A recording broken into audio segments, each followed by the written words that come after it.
আসসালামু আলাইকুম সবাইকে ওয়েলকাম করছি যুবরাজ খান আবির। আশা করি সবাই বেশ ভালো আছেন। ঈদ তো শেষ, তারপরেও সবাইকে ঈদ মোবারক।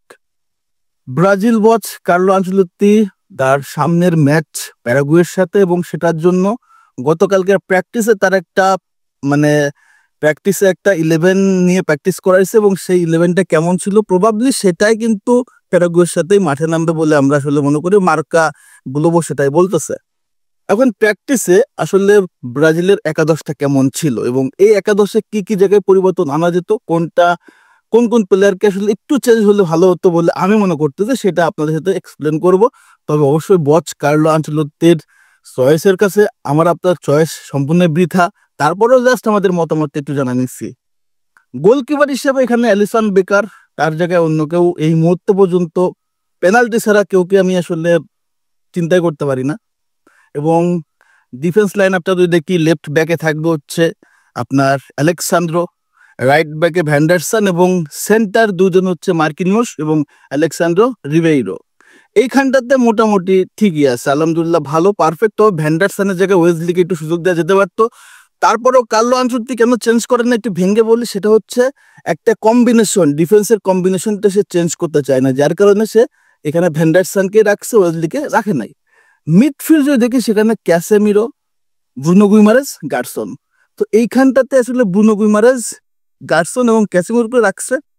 এখানে মিডফিল্ডে আমার কাছে মনে হয় যে গার্সনের জায়গায় অন্ততপক্ষে এখানে রাফিনাকে ইউজ করলে খুব ভালো হতো, তাহলে দুটা আসলে মিডফিল্ডের সাথে একটা অ্যাটাকিং মিডে থাকলে খুবই জমতো।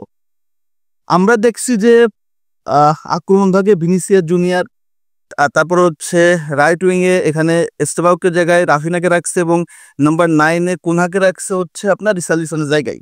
তবে রাইট উইংয়ে রাফিনাকে না রেখে রাইট উইংয়ে অ্যান্টনি, অথবা রাইট উইংয়ে রাফিনাকে রেখেই অ্যাটাকিংয়ে যদি আন্ডারেস পেরেরা থাকতো, আমার কাছে এই জায়গাটা পারফেক্ট হতো। এবার নাম্বার 9 রোলটাতে রিসার্লিসনের জায়গায় কুনহা রাখছে, এটা আমার কাছে বেস্ট মনে হয়েছে।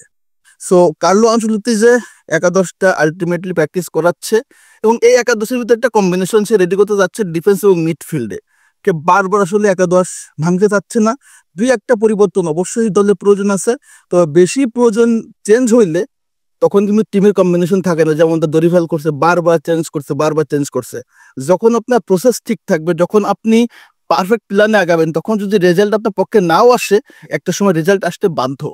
কেন? কারণ আপনি আপনার প্রসেসে আছেন, আপনি আপনার পারফেক্ট লাইনে আছেন। যেভাবে আসলে আগাইলে ম্যাচ জিতা যায়, কার্লো আনচেলত্তি সেইভাবে আগাচ্ছে, এবং ব্রাজিলের টোটাল ওভারঅল প্রসেসটা কিন্তু ঠিক আছে। তো আমি বিশ্বাস করি যে একাদশটা নিয়েই কার্লো আনচেলত্তি ঘরের মাঠে প্যারাগুয়ের সাথে মাঠে নামবে। আশা করব সেই একাদশটাই ব্রাজিলকে আসলে জয় এনে দিবে, এবং কার্লো আনচেলত্তি যে প্ল্যানে আগাচ্ছে, তার যে সিস্টেম এবং তার সিস্টেমের ভিতরে প্লেয়াররা, আশা করি সেই সিস্টেমের ভিতর দিয়ে রেজাল্টটা ব্রাজিলের পক্ষে নিয়ে আসবে। তো এইটুকুই আমার আলোচনা। আমার মতামতের ভিতরে যদি আপনাদের কোনো রকম কোনো দ্বিধা বা কোনো কনফিউশন থেকে থাকে বা কোনো ডিবেট থেকে থাকে, সেটা কিন্তু কমেন্টস করে জানাতে পারেন। সবাইকে ধন্যবাদ জানাচ্ছি, ভালো থাকেন, আসসালামু আলাইকুম।